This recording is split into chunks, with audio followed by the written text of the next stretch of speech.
S'il devait avoir un animal totem, ce serait sans doute la fourmi qui conviendrait le mieux. Laborieuse, méthodique, jamais en repos, comme lui, mais aussi à la base du succès phénoménal de mon invité. Si les fourmis, son premier roman, a fait de lui un phénomène de librairie, traduit en 35 langues, vendu à 2 millions d'exemplaires à travers le monde, c'est aujourd'hui Dieu, ou plutôt les dieux, qui lui servent de matière première. Écrivain passionné de science et de fiction, ce touche-à-tout prolifique a accepté de venir se dévoiler dans VIP et de discuter avec nous de son métier d'écrivain, de ses obsessions, de ses croyances, de l'homme qui fonde l'écrivain que nous connaissons aujourd'hui. Bernard Werber, bonjour. Bonjour. J'aurais dû dire, cher collègue journaliste, bonjour. Vous avez été journaliste scientifique Oui. pendant 7 ans Nouvel Obs et puis pigiste aussi. Oui, parce que pour moi, c'est la même chose, c'est-à-dire trouver la connaissance, donc aller sur le terrain, voir de mes yeux, et après diffuser cette connaissance auprès des autres.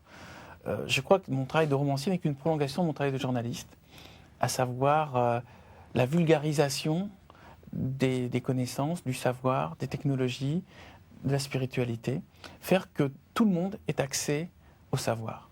Alors, sachant qu'avant le journalisme, il y a aussi une partie études de droit, études de criminologie aussi. Enfin, c'est pas en ligne directe. Hein. En droit, j'étais vraiment très mauvais. Ah. Ce qui m'intéressait, c'était d'assister au procès, parce qu'il me semblait voir un petit théâtre,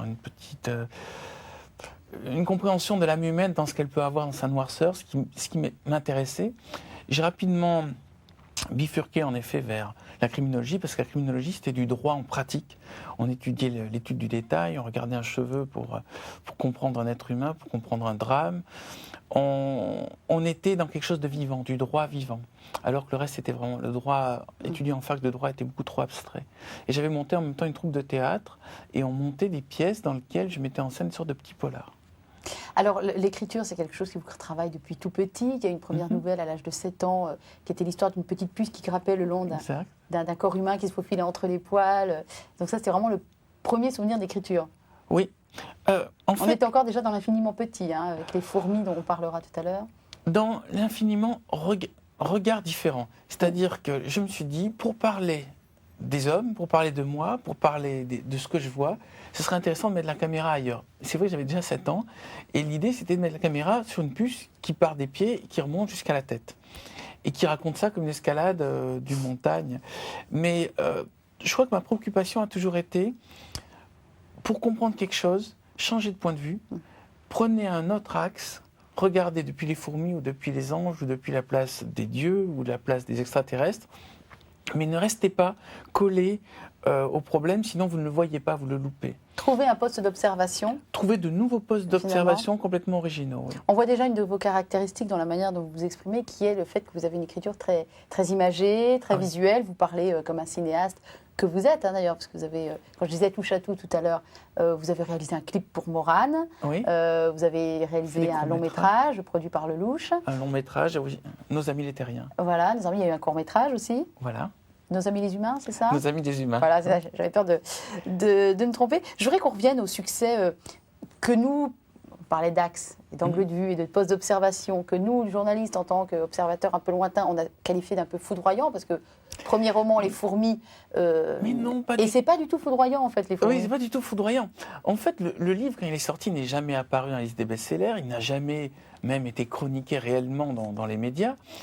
Ce qui s'est passé, c'est que quand il est sorti en poche, le bouche à oreille s'est installé, tout le monde s'est dit, mais il y a quelque chose de complètement original qu'on n'a jamais vu, et c'est le bouche à oreille, surtout chez les jeunes, qui a fait que tout d'un coup, je suis arrivé jusqu'à 1 million d'exemplaires en poche, alors que le tirage en grand livre était de 20 000. Donc c'est vraiment le bouche à oreille, réellement le livre qui a séduit, et pas du tout le milieu journalistique qui, lui, est passé complètement à côté de ça. Mais quand j'étais journaliste au Nouvel Observateur, ils savaient que je travaillais sur les fourmis, et encore depuis 12 ans. J'ai mis 12 ans à faire ce roman. Oui, parce que vous avez commencé au moment du bac, Les fourmis. À 16 ans, voilà. À 16 ans, ouais. Et j'ai mis 12 ans à écrire ce livre parce qu'en fait, écrire, c'est assez difficile. C'est un artisanat. Et pour bien le faire, je vous dirais presque 12 ans, c'est un minimum.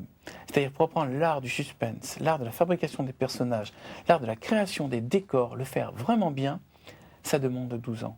Et quand les gens me disent, je ne comprends pas, en 1 an, j'ai fait mon roman, je ne comprends pas pourquoi ce n'est pas publié, ils n'ont pas compris la difficulté de créer un monde complètement original qui ne s'effondre pas. Moi, je leur dis, travaillez encore.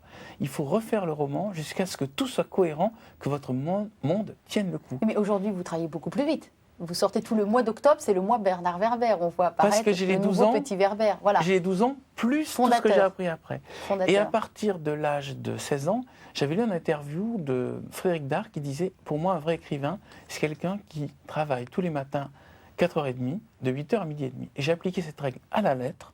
Depuis l'âge de 16 ans, j'écris tous les matins de 8h à midi et demi. Et là maintenant, j'en ai 46, ce qui fait que ça fait 30 ans que toutes mes matinées sont consacrées à écrire, même en vacances, même sur des bateaux, même dans des endroits pas possibles, même en avion. C'est une donnée, il faut savoir ça. Voilà. Et je crois que c'est comme les pianistes, c'est comme les marathoniens. Il y a un moment, il faut un entraînement permanent pour que ce soit facile. Et parce qu'il y a cet entraînement, je ne suis plus tout dans la technique, c'est-à-dire je n'ai plus de soucis. Comment bâtir mon histoire, c'est naturel. Je ne suis que dans une seule préoccupation, l'émotion. Transmettre de l'émotion, valser ou surfer sur la vague d'émotions qui part de la musique que j'écoute au moment où j'écris. Vous écoutez de la musique au moment où vous écrivez ou c'est une musique qui est dans votre tête comme ça tout le temps? Il y a les deux, mais je mets un casque et j'écoute de la musique. En général d'ailleurs des musiques classiques, des musiques de films. Et il y a un moment où je ne sais même plus où je suis, je ne sais même plus ce que je fais. Je suis dans l'image, je suis projeté dans mon monde. Et je peux vous dire que c'est un régal. C'est-à-dire c'est une transe. Ça correspond à une transe chamanique. C'est-à-dire c'est un pur bonheur, un extase. Le terme c'est extase. Je suis en extase au moment où j'écris. Et c'est parce que je ressens ça en écrivant que le lecteur pourra ressentir ça en lisant. Alors, question, le petit dernier vient de sortir. Il clôt la trilogie de Nous les dieux. Il s'appelle Le mystère des dieux. Et ne comptez pas sur moi pour vous révéler quoi que ce soit. Quelle musique vous écoutiez? J'imagine qu'il y a plusieurs musiques, mais bon, parce qu'il y a d'épaisseur hein, quand même. Mais et par encore, exemple, je fais vous grand compilez. et après je réduis. D'accord.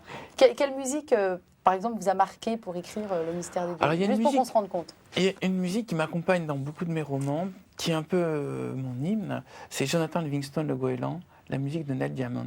Vous savez, cet envolé, ce moment où on a l'impression de voler, de planer au-dessus de la mer, de foncer vers des horizons sans fin. Ça, c'est une musique que je mets souvent pour démarrer l'écriture. Je ne vais pas vous le chanter là, mais j'ai allez-y. l'air qui est en moi, c'est ce côté symphonique, cette douceur qui monte. Un morceau qui s'appelle Dear Father. Notre Père, justement, c'est un appel au Créateur et il dit nous sommes là et nous essayons de nous élever vers toi. Et ça, mes personnages dans Le mystère des dieux étaient là avec ce souci, nous élever et découvrir le mystère des dieux, c'est-à-dire quel est le Créateur, qu'est-ce qu'il y a derrière le monde Oui. et pourquoi le monde existe. C'est la quatrième de coupe, ça. Au-dessus des hommes, les anges. Au-dessus des anges, les dieux. Au-dessus des dieux, point d'interrogation.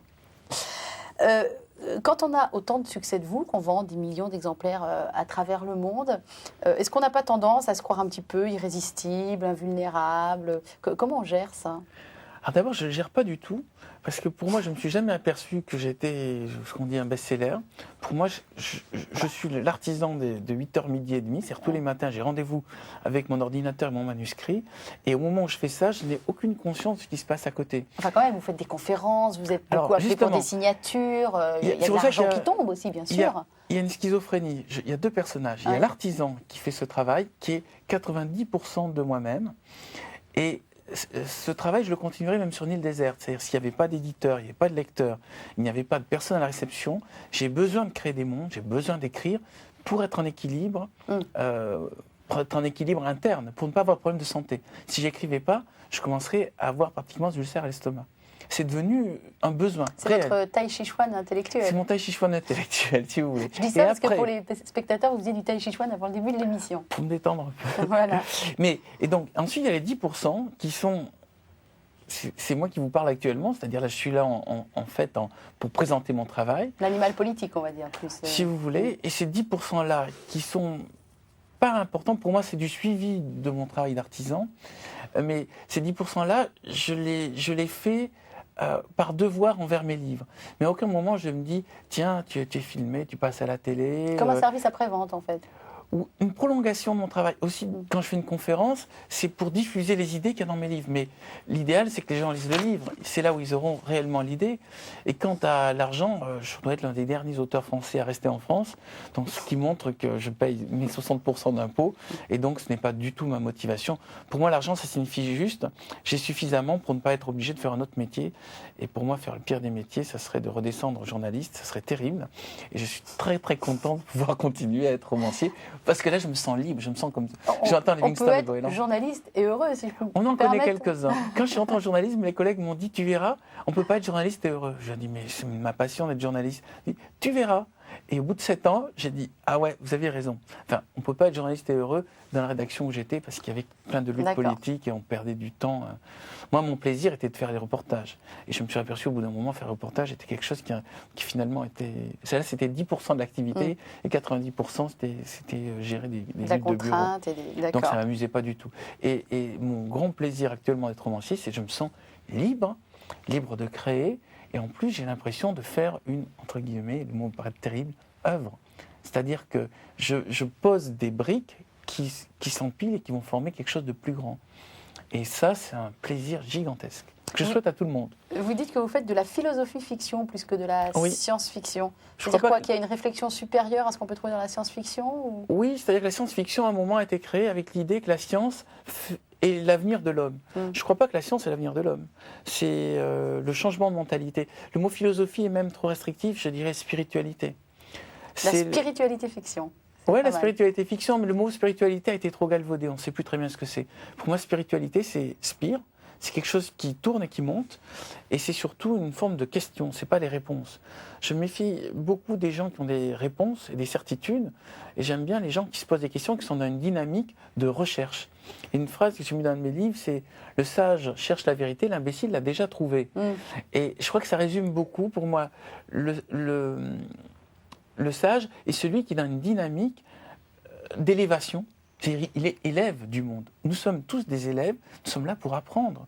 Nous ne sommes pas là pour asséner aux autres des certitudes. Et dans mes livres, dans le mystère des dieux, je vais poser des questions, mais d'une nouvelle manière, pour que les gens eux-mêmes trouvent leurs réponses ou eux-mêmes aient envie de poser leurs propres questions. Oui, parce que derrière les histoires, alors c'est très séduisant finalement comme manière d'écrire, le style est limpide, vous comptez les choses très bien, et puis il y a des vedettes qu'on voit passer, enfin bon, il y a plein de choses des fois un peu clinquantes qui peuvent attirer, mais derrière tout ça, il y a quand même des questions assez fondamentales qui se posent sur est-ce que nous avons un destin, le destin de chacun, sur où s'arrête l'histoire, où commence l'histoire, comment on peut influer chacun sur sa propre vie. Enfin, il y a des questions plus existentielles.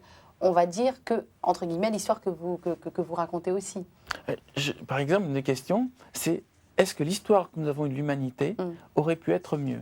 Et je propose au lecteur et à mon héros, Michael Pinson, de refaire l'histoire de l'humanité, puisque nous sommes toujours en train de nous dire pourquoi Dieu laisse faire des injustices. Eh bien, mettez-vous à la place de Dieu et vous vous retrouvez dans la même situation. Vous aimez les hommes, vous essayez de les sauver. Maintenant, voici toutes les manettes. Qu'est-ce que vous allez faire, vous? Et c'est ça, c'est ce rapport à Dieu qui me semble, qui a été un peu biaisé par les religions, qui est Dieu s'occupe de tout. Maintenant, posons la question différemment. Mettez-vous à la place de Dieu et regardez comment vous-même vous réagiriez. Moi, j'aime bien la notion d'amitié avec Dieu. Plutôt que de l'amour. L'amour, autant de l'amour, c'est passionnel. On peut faire des catastrophes. Vous voyez des couples qui sont créés par amour et qui se déchirent par amour. Mais l'amitié, les amis, ça reste longtemps. Et l'amitié, c'est quelque chose de plus équilibré. Mes amis, je me demande comment les aider. Ils se demandent comment m'aider. Peut-être que si on a une amitié avec Dieu, il faut se dire comment aider Dieu. Pas seulement comment Dieu peut nous aider. Qu'on ne soit pas comme des petits-enfants qui sont tout le temps en train de demander pourquoi j'ai pas plus de gâteaux, pourquoi je ne gagne pas au loto, pourquoi j'ai pas l'amour. Non. Quand on se pose la question, peut-être que Dieu essaie de nous aider. Comment moi, comment vous pourriez aider Dieu à gérer un peu mieux le monde? Donc, Dieu existe pour Bernard Werber. Dieu est une hypothèse de travail qui permet de comprendre un peu mieux le monde. Alors, je vais utiliser un autre terme que Dieu. Dieu, pour moi, c'est la dimension au-dessus. Je pense qu'au-dessus de l'homme, moi j'ai une formation de journaliste scientifique, donc je viens vraiment de la science. Maintenant, au-dessus de la science, on s'aperçoit qu'à un moment, la science ne peut plus tout expliquer. Et là, c'est la place à la spiritualité et à cette dimension au-dessus qu'on on a appelé Dieu à un moment, maintenant je dirais, on devrait accepter de l'appeler la dimension au-dessus. Comme un atome, la dimension au-dessus de l'atome, c'est la molécule. Est-ce que la molécule est le Dieu de l'atome? Non, c'est la dimension au-dessus. Est-ce que la molécule a une intention par rapport à l'atome? Non. Nous pouvons très bien avoir quelque chose au-dessus qui n'a aucune intention pour nous, qui se dit juste, je suis au-dessus, je regarde l'humanité et je n'interviens pas. Nous avons peut-être un Dieu non interventionniste et nous pouvons l'aimer malgré tout. Mais dans la religion catholique, Dieu nous a créés par effusion d'amour, enfin, c'est comme ça qu'on présente les choses, et il nous a créés pour lui. Ça, c'est pas votre vision. Je ne connais pas l'intention d'origine, mais je trouve que c'est intéressant de se poser la question. Après, je crois que dans notre cœur, chaque personne va trouver ses propres réponses. Il va se poser la question pourquoi Dieu existe, pourquoi nous existons chacun, et pourquoi l'humanité évolue comme ça. Mais prendre une idée et se dire, voilà, une sorte de papa créateur est arrivé, il n'y avait rien, il fabrique une boule, il met des hommes dessus, c'est une hypothèse. Mais il ne faut peut-être pas s'arrêter à cette hypothèse, il faut peut-être réfléchir pourquoi ce monde existe, pourquoi cet univers existe. Par exemple, l'une des réponses qu'apporte la science est le sens de l'évolution de l'univers et la complexité. Nous sommes dans l'expérience de la complexité. Une autre possibilité pourrait être, nous sommes dans l'expérience de la beauté. Peut-être que tout ça sert à aboutir à une œuvre d'art. Nous sommes dans une œuvre d'art. Et ce genre de questions, pourquoi nous évoluons, pourquoi nous avançons, pourquoi Dieu, qu'il soit représenté tel que vous le dites dans la religion catholique, ou qu'il soit représenté tel qu'il est représenté dans les autres religions, voire dans les autres mystiques, il faut savoir pourquoi et quel est le sens de tout ça. Et à ce moment-là, on s'aperçoit qu'on a ouvert un champ de possibles extraordinaire et on s'agrandit la conscience. Albert Einstein, dont on reparlera un petit peu plus tard dans l'émission, disait « La science sans religion est boiteuse, la religion sans science est aveugle ». Je crois aussi. J'imagine que vous adhérez complètement, effectivement. Mais je vais me résumer ça d'une autre manière. Le cerveau gauche sans le cerveau droit est hémiplégique, et le cerveau droit sans le cerveau gauche est hémiplégique. Nous avons un cerveau droit qui est poétique, qui vit en images et qui aime la musique, et qui est spirituel et mystique, on va dire. Et nous avons un cerveau gauche, c'est-à-dire les deux hémisphères, qui lui est mathématique, rationnel et scientifique. Et vous savez, quand on va au lycée, vous avez les sections scientifiques et les sections littéraires. On va dire section hémisphère gauche et section hémisphère droit. Et les deux se regardent en chien de faïence. Mais l'avenir, c'est la réconciliation des deux. Nous avons les deux cerveaux et les deux sont connectés.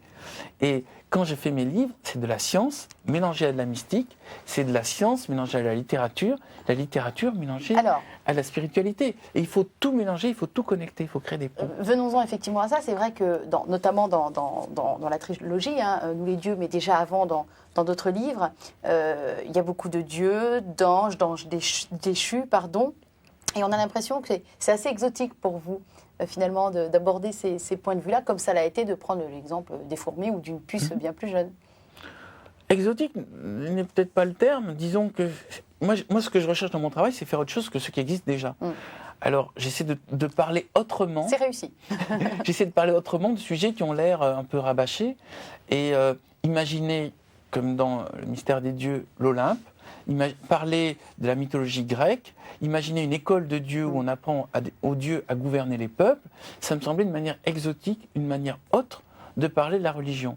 Mais j'en parle avec beaucoup de respect et j'en parle en proposant au lecteur de se projeter lui-même dans un autre monde. Mais c'est pas de l'exotisme, c'est plutôt de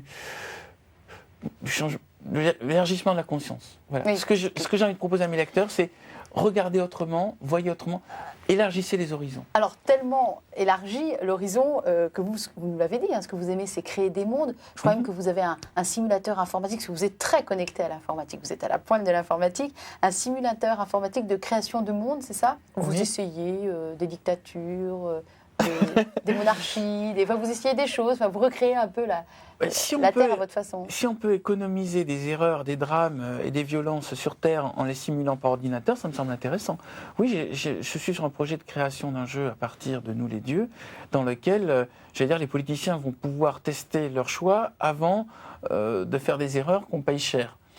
le communisme. C'est une vraie révolution là, que vous êtes en train de nous annoncer. Oui, mais on n'est pas prêt. Je vais le dire à cette émission, mais je crois que personne n'est prêt à l'entendre. Oui. Mais par exemple, le communisme, tel que l'a pensé Marx, aurait pu être testé, on serait aperçu que ça donnait ça et on aurait pu économiser beaucoup de morts. Par ordinateur. On a du mal à croire qu'un ordinateur puisse intégrer de l'humain comme ça, toute la dimension humaine. Il faudrait mettre le maximum de données et tendre à se rapprocher le plus possible du réel. Évidemment, on n'aura jamais le réel.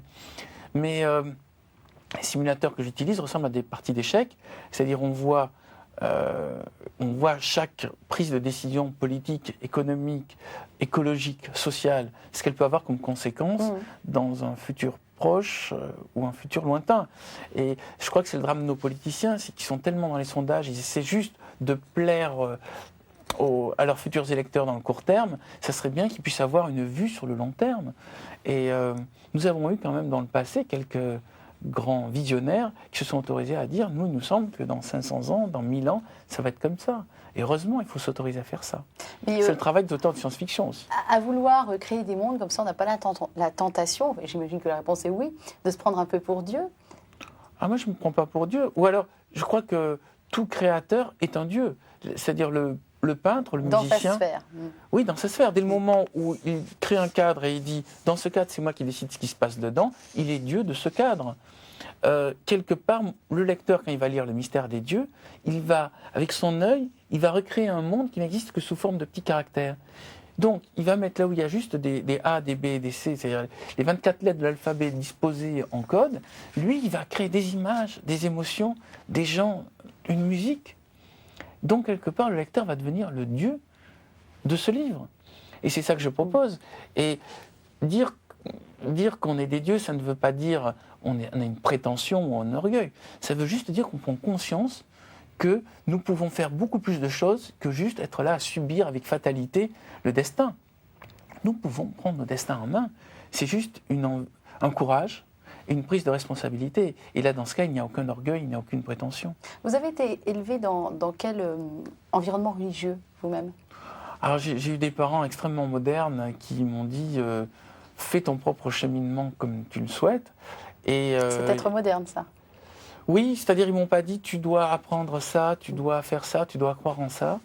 J'ai surtout eu un père qui était très tourné vers lis beaucoup mon fils et trouve les choses qui vont te convenir pour faire ta propre soupe. Et du coup, je refais la même chose pour mes lecteurs. Je leur dis, je les invite à lire beaucoup, à se renseigner évidemment sur les grandes religions, sur les grandes mystiques, sur les grands courants spirituels, à se faire leur propre opinion.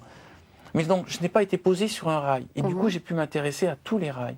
Et j'ai pu, par exemple, à partir des Taintonotes, essayer de comprendre le point commun de toutes les religions, parce qu'il y a des points communs. Toutes les religions parlent de réincarnation, y compris le catholicisme. On l'a oublié. De réincarnation ? Oui. Dans le catholicisme, expliquez-moi ça.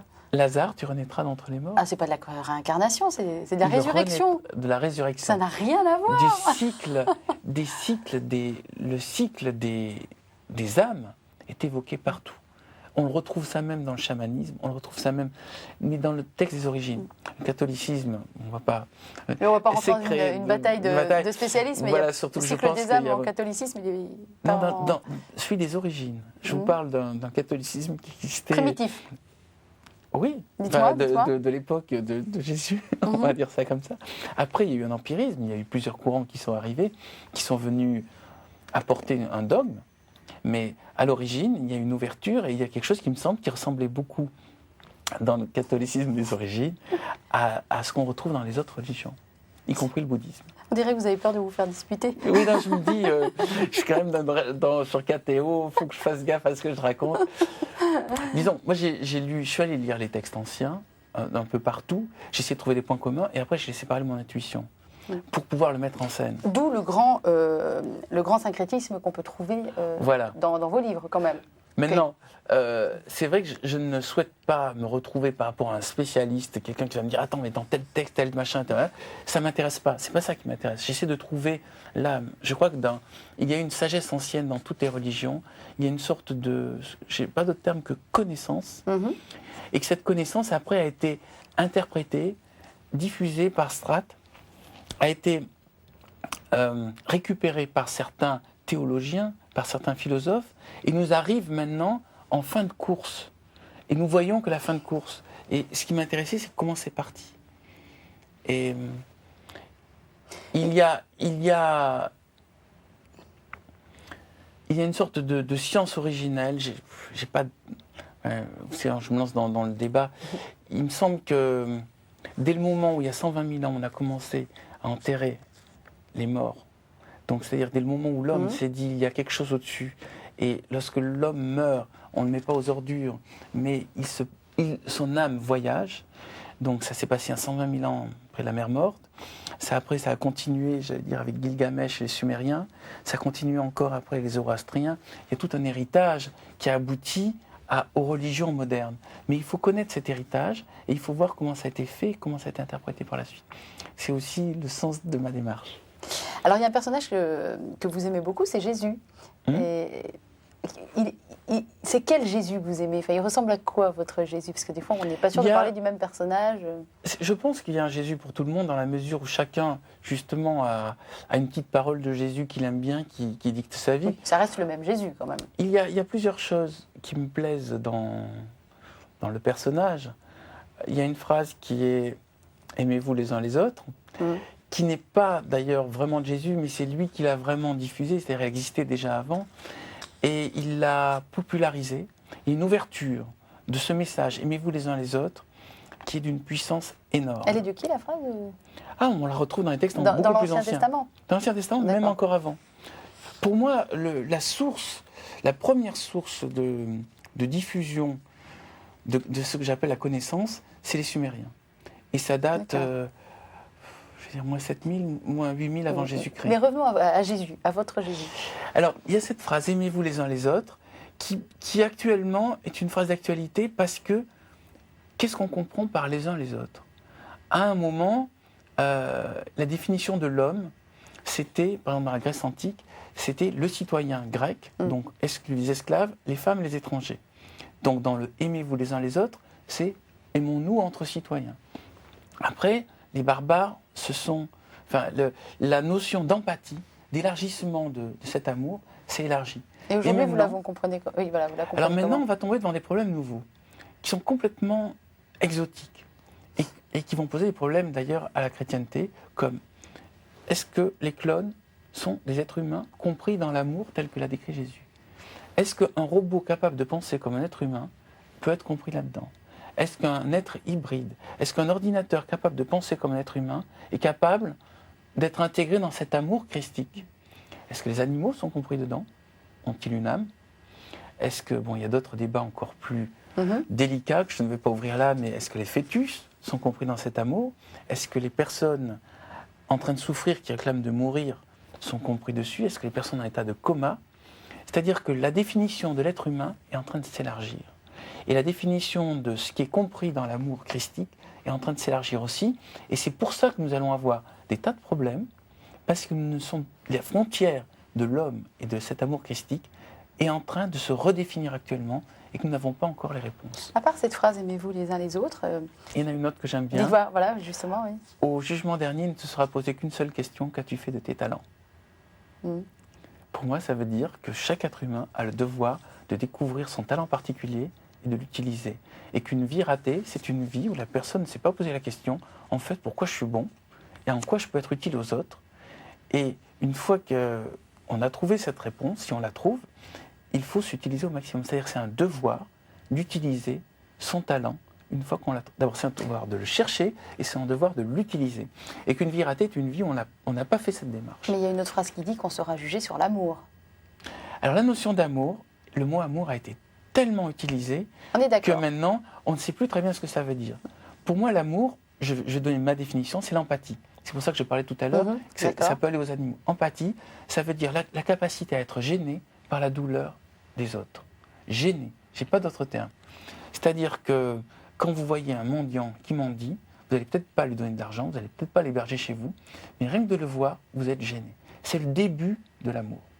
Après, il y a la sympathie, il y a la compassion, il y a encore d'autres choses. Mais peut-être que quand vous voyez, hier j'étais invité à une émission qui parlait de tauromachie, quand vous voyez un taureau avec des banderies dans le dos, ça ne vous gêne pas, vous dites c'est de l'art, c'est un spectacle. Peut-être quand vous voyez un animal qui va dans un abattoir, ça ne vous gêne pas. Alors, est-ce que cette empathie doit s'étendre aux animaux? Est-ce que cette empathie doit s'étendre à notre planète entière? Est-ce que la souffrance de notre planète est comprise dans l'amour christique? vous voyez que le sujet est vaste. Et il me semble que Jésus a été visionnaire et qu'il a vu venir les problèmes que nous avons actuellement. Et c'est ce qui me plaît dans le personnage. Vous avez beaucoup évoqué la mort dans un livre qui s'appelait Les Thanatonautes, dont vous disiez de la mort un continent. Un continent à découvrir. Un oui. continent à découvrir. Et j'ai lu une interview de vous où vous disiez, depuis que j'ai écrit ce livre, ça a exercé comme une sorte de thérapie sur moi, je n'ai plus peur de la mort. C'est toujours le cas? Oui. En fait, pour en revenir à la phrase « Qu'as-tu fait de tes talents ?» j'ai peur de ne pas faire tout ce pour lequel je suis venu. D'être fauché trop tôt, quoi. Oui. J'ai peur de ne pas faire tous les livres que j'ai le potentiel de faire. J'ai failli mourir il y a 2 mois.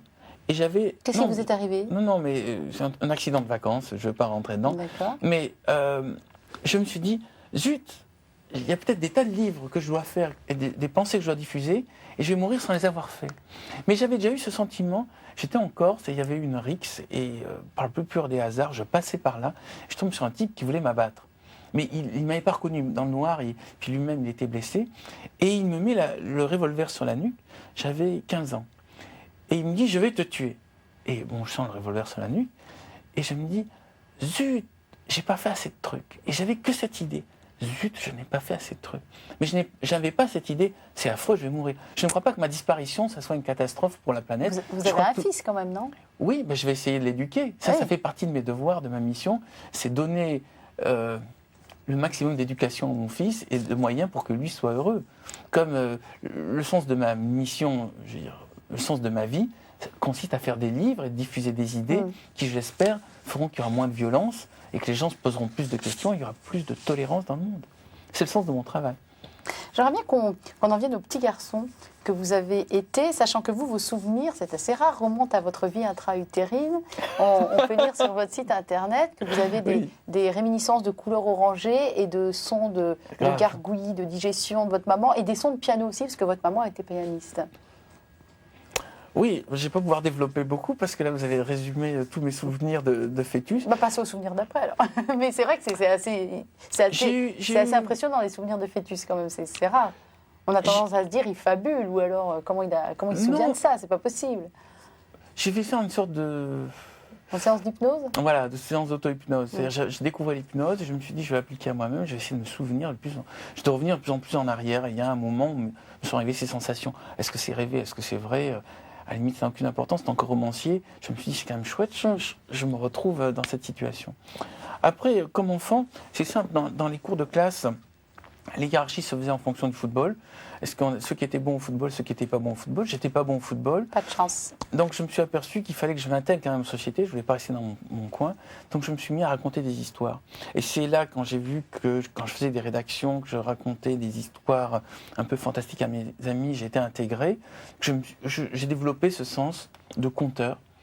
Et pour être admis, pour plaire, pour être intégré au groupe, j'inventais des histoires. Ce qui fait que, quelque part, ça fait longtemps que j'étais programmé à faire ce que je faisais. Je n'ai fait que suivre une courbe naturelle. Mais j'ai jamais voulu être écrivain. Pour moi, l'écriture était une détente.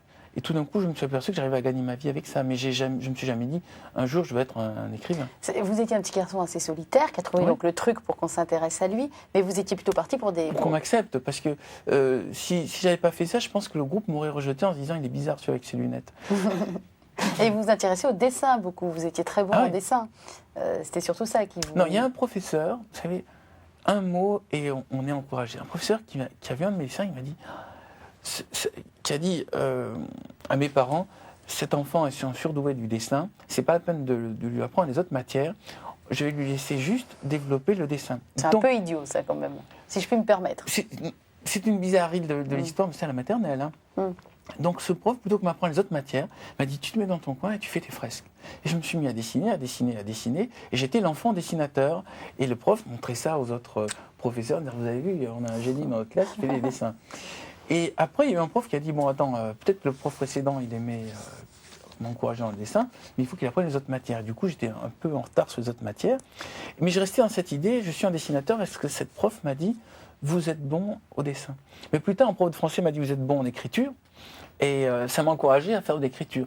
En fait, il suffit qu'on vous dise un petit mot de sympa, et par moment, ça peut changer un destin. Mais complètement. Et d'ailleurs, je conseille, c'est le pouvoir des mots, je conseille aux parents de dire à un moment à leur gosse, voilà, tu m'as l'air surdoué dans quelque chose, dans la musique, quelque chose. Et l'autre se dit, ah ouais. Et on finit par s'auto-convaincre. Sans être forcément surdoué, mais en tout cas de développer un petit talent. Oui, ça aide à développer travailler. le talent. Mais je suis conscient aussi que si j'ai développé à ce point l'écriture, c'est parce qu'à un moment, il y a un éditeur qui est arrivé qui m'a dit « Je crois que vous allez marquer la littérature ». Alors, c'était peut-être pas vrai, mais ce qu'il y a, c'est que c'était vraiment gentil d'entendre ça. Et ça remotive. Et ça m'a donné envie de marquer la littérature, d'être à la hauteur de ce compliment, de me dire... Là, il m'a dit un truc très fort. Il m'a dit « Je crois que vous allez marquer la littérature du siècle ». Et je me prends ça après des années de prof qui me dit « Vous êtes nul, vous arrivez... » Parce que je n'étais pas un très bon élève. Parce que je rêvais tout le temps, puis j'étais tout le temps à gribouiller des dessins et à écrire des histoires. Donc du coup, je m'intégrais mal au monde de l'université et au monde où il fallait mémoriser. J'ai très peu de mémoire. Mais un compliment, comme ça, et vous avez envie d'adhérer au compliment. Ah ben, même il y a eu des profs qui m'ont dit « Vous êtes nuls », et je leur ai dit « Je vais leur montrer ». Je vais leur montrer que je suis un super bon. Et c'est aujourd'hui ça qui fait que, on ne peut pas dire que les critiques vous soutiennent beaucoup. Vous êtes soutenu par des lecteurs, des millions de lecteurs qui vous lisent. Vous êtes descendu en flèche régulièrement par les critiques. Très peu, ils ne connaissent pas mes livres. Oui, mais parce que du moment que vous vendez beaucoup, c'est forcément de la sous-littérature. Il y a une petite chose comme ça un peu facile qui les énerve. Donc c'est vrai que vous n'êtes pas soutenu par les critiques. Donc vous voulez leur montrer que vous y arrivez sans eux ou... Oui, le même principe. Un peu de ça, mais je collectionne les critiques qui commence comme ça. Je n'ai pas lu Bernard Werber et je ne perdrai jamais mon temps à le lire parce que le fait qu'il ait autant de lecteurs, ça montre bien qu'il est forcément un mauvais écrivain. C'est-à-dire qu'ils n'ont pas pris la curiosité d'ouvrir le livre. Mon plus grand ennemi, c'est le manque de curiosité. J'ai tout le temps cette phrase qui me revient, des gens qui me disent « Mon fils adore ce que vous faites ». Et ça veut dire, les gens qui me disent ça, ils croient qu'ils me font un cadeau. Ça veut dire qu'eux-mêmes n'ont jamais eu la curiosité d'ouvrir le livre. Et il y a un grand critique littéraire parisien, qui est aussi à la radio, à la télé, qu'on entend partout, qui arrive un jour qui me dit « Il faut que je vous dise merci. Mon fils à 13 ans n'avait jamais lu un livre sans images, et grâce à vous, non seulement il a lu Les Thanatonautes, non seulement il a lu Les Fourmis, mais même il me parle de biologie, de spiritualité, il lit plein de livres. Je devrais vous en vouloir, parce qu'il vous a lu et il ne m'a pas lu à moi qui suis écrivain. » Et puis après, il me développe tout le bonheur que j'ai apporté, enfin son fils débloqué du livre, grâce à mes fourmis et mes thanatonautes. Puis après, je lui dis, ça vous a pas donné la curiosité d'ouvrir le livre pour voir de quoi il s'agit? Et il me dit, oh non, j'ai 10 livres à lire par semaine. Alors je dis, ah bon, je comprends, vous n'avez pas le temps d'en lire un 11e. Il dit, mais c'est vrai quand même, c'est étonnant que les journalistes ne vous lisent pas. Il se met en dehors du système. Il fait, on va faire un article pour essayer de savoir pourquoi les journalistes ne vous lisent pas. Et il m'envoie une journaliste qui arrive, il fait « Alors Bernard Werber, pourquoi les journalistes ne vous lisent pas ?» Je dis « Vous m'avez lu ?» Il me dit « Ah non, non. » Bon, posez-vous à vous-même la question. Et je crois que c'est juste, en fait, ils pensent que c'est la science-fiction, ou ils pensent que c'est du fantastique, ou ils pensent que c'est la littérature pour jeunes, donc ils ne l'ouvrent pas, ils se disent que ce n'est pas pour eux. Mais c'est dommage, c'est des œillères.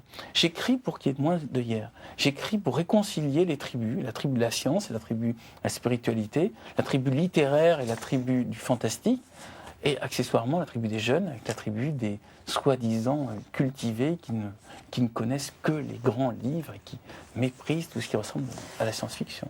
Alors, il y a une valeur que vous prenez par-dessus toutes les autres, enfin, en tout cas, qui a une grande importance pour vous, c'est l'imaginaire, oui. L'imagination, cette capacité-là. C'est vraiment, finalement, ce qui vous fonde, vous, parce que vous avez quand même un imaginaire qui est parfois assez délirant, faut quand même, voire farfelu, on peut dire.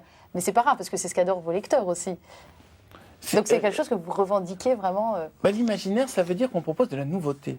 Si c'est pour copier des livres qui ont déjà marché et juste changer le nom des personnages, et deux endroits de l'intrigue, en le reproposant, en sachant que ça a déjà marché, c'est vrai que ça risque de continuer de marcher, c'est pas très intéressant. Je pense que tous les auteurs, même ceux qui fonctionnent bien en copiant, vont être oubliés par l'histoire.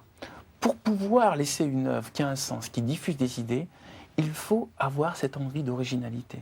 Et l'originalité se base sur quoi? Sur l'imagination. L'imagination, tous les personnages du Mystère des Dieux, vous les trouvez, bon, à part, j'utilise en effet un collège d'Edith Piaf, Rabelais... De Marilyn Monroe, voilà. Il y a des gens connus comme ça qui traversent le roman quand même. Il y a quelques people dedans. Comme ça on visualise tout de suite. Mais... Oui, c'est pour aider à visualiser, mais le décor et l'intrigue, on ne l'a jamais vu nulle part. Le fait de mettre l'Olympe en scène en créant une école des dieux, ça, au moment où je l'ai écrit, en tout cas, je ne l'ai vu nulle part. Peut-être quelqu'un un jour me dira, attends, il y a 200 ans, quelqu'un a eu la même idée. Possible, parce qu'il y a plein d'idées qui circulent. Mais au moment où j'écris, c'est comme si j'avançais dans dans une forêt complètement inconnue et que je défrichais, que je créais une piste. Et que je dis au lecteur, suis-moi, je vais te faire découvrir la forêt, mais moi-même, je ne sais pas ce que je découvre. Et quand j'écris, je m'émerveille de ce monde qui surgit, que je crée, mais qui surgit à partir du néant. Et d'ailleurs, c'est intéressant que vous parliez preniez cette image de la forêt. Vous avez repris une idée qui était dans un livre qui s'appelle Le Père de nos Pères, qui est un livre de vous. Et cette idée, la forêt, l'arbre, s'appelle l'Arbre des possibles. Et sur votre site internet, vous donnez un axe et on peut écrire un scénario à partir de ça. Imaginons que la mini-jupe devienne obligatoire. Imaginons que on fasse des clones, des milliers de clones pour avoir de la main-d'œuvre gratuite. Enfin voilà, vous donnez un thème comme ça et on imagine quel monde ça pourrait donner. Mais j'ai créé une association en vue d'encourager les gens à visualiser le futur. Et cette association s'appelle l'Arbre des possibles. On peut venir sur mon site, je peux le citer ? Oui, bien sûr, bernardwerber.com. bernardwerber.com, donc il y a un endroit qui s'appelle l'Arbre des possibles, et tous les gens qui veulent faire partager aux autres leur vision du futur peuvent déposer un petit texte. Parce qu'il n'y a peut-être pas besoin de faire un roman édité pour dire sa vision donner du futur. Sa vision, oui. Voilà. Et je crois que c'est parce qu'il y a des gens qui maintenant imagineront un monde formidable dans le futur que ce monde formidable pourra exister. Si nous vivons tous dans la peur, si nous vivons tous dans l'angoisse de la grippe aviaire, du terrorisme, de la pollution, nous allons nous mettre un mur de noirceur et nous allons créer cette noirceur. C'est parce qu'il y aura des gens qui peuvent créer des futurs lumineux que nous pourrons aller vers cette lumière. Au début de votre dernier roman, Le mystère des dieux, vous faites plusieurs citations, dont une assez longue d'Albert Einstein. Je vais vous demander de nous la lire. Oui. Et on va parler un petit peu d'Albert Einstein. Vous vouliez lui rendre un peu hommage dans cette émission. Je vous laisse d'abord lire cette citation. Un être humain fait partie d'un tout que nous appelons l'univers. Il demeure limité dans le temps et l'espace. Il fait l'expérience de son être, de ses pensées et de ses sensations comme étant séparés du reste, une sorte d'illusion d'optique de sa conscience. Cette illusion est pour nous une prison, nous restreignant à nos désirs personnels et à une affection réservée à nos proches. Notre tâche est de nous libérer de cette prison en élargissant le cercle de notre compassion afin qu'il embrasse tous les êtres vivants et la nature entière dans sa splendeur. Vous voyez, c'est ça, c'est aimons-nous les uns les autres, aimons la nature, aimons la planète, élargissons-nous. Nous ne sommes pas enfermés, je ne suis pas que Bernard Werber. Ma pensée est beaucoup plus large et beaucoup plus puissante que ça. D'ailleurs maintenant, à travers votre émission, je la diffuse à travers les ondes et elle s'élargit à tous les gens qui regardent cette émission. Donc je diffuse ma pensée, je m'élargis. Et c'est ce que nous dit Albert Einstein, il nous dit, nous sommes beaucoup plus puissants, nous sommes des dieux. Nous sommes capables d'élargir notre compassion, non seulement au petit cercle de notre famille, non seulement au petit cercle des gens que nous aimons, de nos amis, de nos proches, mais à l'humanité entière, à toutes les formes d'êtres vivants, voire à la nature et à l'univers. Et c'est un vertige. Moi, quand j'ai lu cette phrase, je me suis dit, c'est exactement ce que je pense, que je sens, mais c'est exprimé clairement par Albert Einstein, et ça me semble le message christique. Ça me semble du Jésus-Christ moderne. Voilà. Et en tout cas, c'est comme ça que je perçois ce qu'a voulu nous transmettre Jésus-Christ, c'est élargissez votre compassion, élargissez-vous, ne vous restreignez pas, ne vivez pas dans un petit monde étroit et rayonnez. J'ai utilisé une autre phrase, c'est un morceau de Pink Floyd dont le titre c'est Shine on your crazy diamond. Faites briller votre diamant fou intérieur. Faites résonner ce truc. Je crois qu'on a tous ici une petite... Je n'abîme pas le micro. On a tous ici une petite étincelle, une petite lueur qu'on peut percevoir chez les autres. Et l'objectif est de la faire résonner, de la faire déjà nous éclairer, ça nous soigne de toutes les maladies, et ensuite de la faire diffuser autour de nous. Et après, quand on la fait diffuser autour de nous, on réveille ça chez les autres. Mais là, je peux vous percevoir par votre petite étincelle intérieure, au-delà de votre regard et de ce que vous me dites, comme je peux percevoir n'importe qui comme ça. C'est une autre manière de regarder les autres, c'est une autre manière de s'élargir. Alors là où j'ai été un peu surprise, que vous citiez Einstein dans cette émission, non, parce qu'il est effectivement cité dans votre livre, mais je m'attendais plus à ce que vous citiez Jules Verne, qu'on cite souvent vous concernant, parce que Jules Verne était un visionnaire, il a vu des choses sur un terme scientifique qui ont existé bien après lui, et vous, il y a Il y a un petit peu de ça chez vous, un avion qui tape une tour. Vous aviez vu ça dans l'Empire des Anges. 2 ans avant. 2 ans avant. On a trouvé un lien génétique entre le porc et l'humain. Vous aviez vu ça dans le Père de nos pères. Là, c'était 4 ans avant. Ouais, enfin voilà, il y a quelque chose un petit peu. Bon, on est. Mais regardez, ça me semble mon devoir d'être humain, et non pas d'écrivain, d'être humain qui a des idées et qui se laisse, et qui est libre, d'essayer de sentir où nous allons et d'en parler à travers mes livres à mes lecteurs. Je pressens intuitivement, justement, ma petite lumière intérieure, pressent intuitivement des choses qui nous arrivent, et c'est ça que je raconte dans mes livres. Dans l'Ultime Secret ou dans Le Père de nos pères, je parlais de ce qui nous arrive en science, mais dans Le Mystère des dieux, je parle de ce qui nous arrive dans notre aventure de la conscience. J'aime bien ce terme, l'aventure de la conscience. L'homme est un animal qui est en train de vivre l'aventure de la conscience. Et nous sommes au début de cette aventure. Il ne faut pas croire que nous sommes au bout. Le vrai être humain est à venir. Le vrai être humain libéré de la peur, libéré de la violence, libéré de l'angoisse. De la prison juste de son corps. Parce que de ses préjugés, peut-être aussi. Cet être humain qui est décrit par Einstein comme étant élargi à l'univers et de ses préjugés n'existe pas encore. Je ne le suis même pas. Je peux en parler, il me semble, je le pressens, mais je ne suis pas moi, je ne suis pas libéré des peurs. Et j'espère que nos petits enfants seront des êtres humains. Je crois que nous sommes pour l'instant le chaînon manquant. Je voudrais vous poser pour les 5 dernières minutes de l'émission, Bernard Werber, une série de petites questions. Vous êtes très joueur, donc vous allez les découvrir au fur et à mesure. Donnez-moi le livre. Voilà, répondez un peu comme vous pouvez. Très vite, hein, c'est ça? Oh, bah très vite. 5 minutes? On a 5 minutes quand même. De quel auteur pourriez-vous être jaloux? Philippe K. Dick.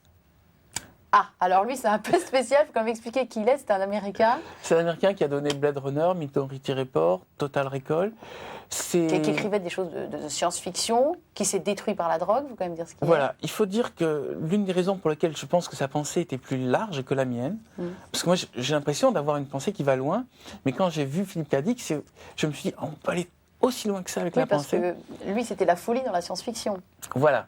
C'est-à-dire, pour moi, j'ai eu 3 initiations avec 3 auteurs. Un, Asimov à l'intelligence, Frank Herbert qui a écrit Dune pour la mystique, et Philippe K. Dick pour la folie et aussi ce délire de la drogue. Mais il est arrivé à avoir une pensée qui va aussi loin parce qu'il a pris du doping, c'est-à-dire qu'il a pris des amphétamines, il a pris du LSD. Que vous ne ferez pas. Ce que je ne veux pas faire, c'est-à-dire je veux arriver, c'est comme ces sportifs qui gagnent un peu moins parce qu'ils ne prennent pas de doping, mais au moins qui jouent honnêtement. Je veux arriver sans drogue, juste avec la puissance de la musique que je mets dans le casque et l'extase de l'écriture, je veux arriver au même résultat que Philippe K. Dick.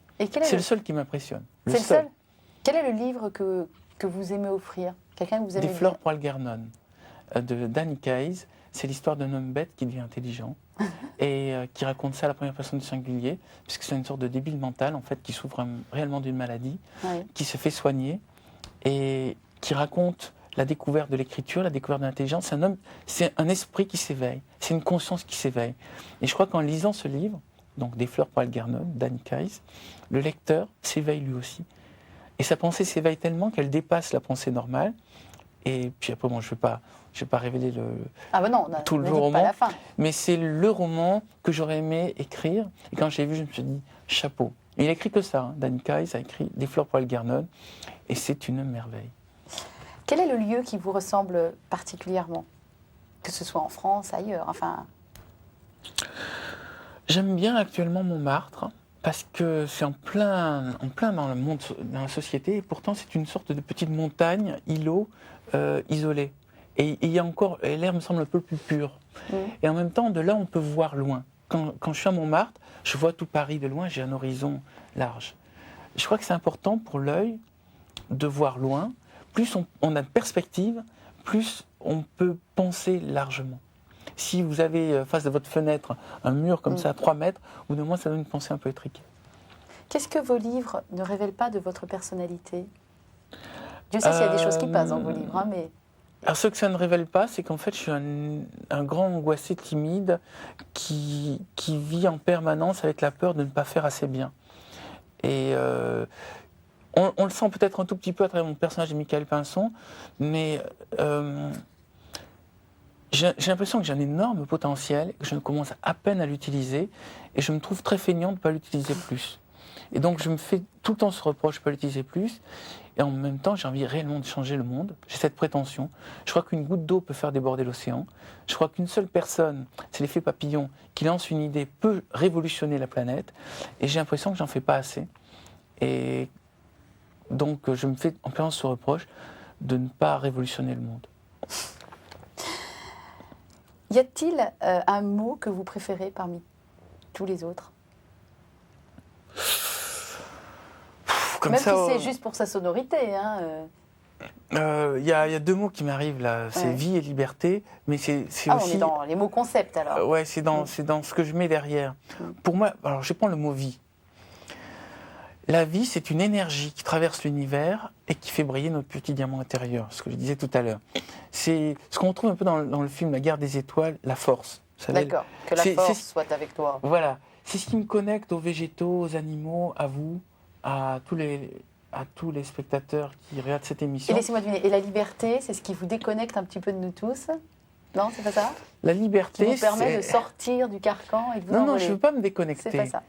La liberté, c'est le fait de ne pas avoir peur du jugement des autres et de me dire que mon potentiel est infini. Voilà. Et c'est ce qui me donne l'impression que j'ai un pouvoir qui est énorme et donc un devoir d'utiliser ce pouvoir. Mais je ne suis pas le seul. Je veux dire, tous les gens, nous avons tous un pouvoir énorme, seulement à nous d'en prendre conscience et de l'utiliser. Alors, dernière question, puisque l'émission se termine, qu'est-ce que je peux vous souhaiter pour la suite, Bernard Werber? À part remplir votre mission et utiliser votre pouvoir. Je crois qu'actuellement, je suis à la recherche de rencontres humaines. C'est-à-dire que j'ai besoin d'être émerveillé par des êtres humains. Et je suis énormément en quête de ça. C'est-à-dire d'émerveillement humain. Bah écoutez, je trouve que c'est une très très jolie demande. Alors voilà, j'espère que vous aurez J'en ai eu plein de belles rencontres. J'en ai eu une ce matin. J'ai rencontré le philosophe Serres. Michel Serres. Et j'ai eu un petit émerveillement. Je me suis dit, j'aimerais en avoir d'autres comme ça. Tout d'un coup, des gens qui arrivent et qui me font prendre conscience que, waouh, je suis pas seul et qu'on est plusieurs à lancer ces trucs et qu'il y en a qui vont même plus loin que moi autrement dans d'autres domaines, peut-être en musique, en peinture, en cinéma. Voilà, j'ai envie de rencontrer des êtres humains qui m'émerveillent. Des femmes aussi. Les femmes qui m'émerveillent me font un effet gigantesque.